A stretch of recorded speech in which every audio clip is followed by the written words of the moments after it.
السلام علیکم ورحمۃ اللہ وبرکاتہ۔ مسنون دعائیں۔ رسول اللہ صلی اللہ علیہ وسلم نے جو دعائیں مانگی اور امت کو سکھائیں ان کو مسنون دعائیں کہتے ہیں۔ میرے بھائیو، دوستو، بزرگوں، آپ صلی اللہ علیہ وسلم نے ہمیں چھوٹی سی ایک دعا پڑھائی ہے، کھانے سے پہلے کی دعا۔ میں آپ کو سناتا ہوں، آپ توجہ سے سنیں۔ بسم اللہ وبرکات اللہ۔ میں اللہ کے نام اور اللہ کی برکت کے ساتھ کھانا شروع کرتا ہوں۔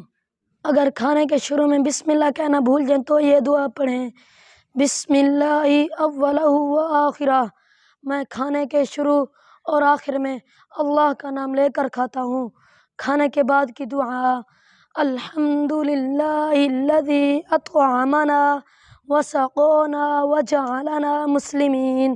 تمام تعریفیں اللہ کے لیے ہیں جس نے ہمیں پلایا، کھلایا اور مسلمان بنایا۔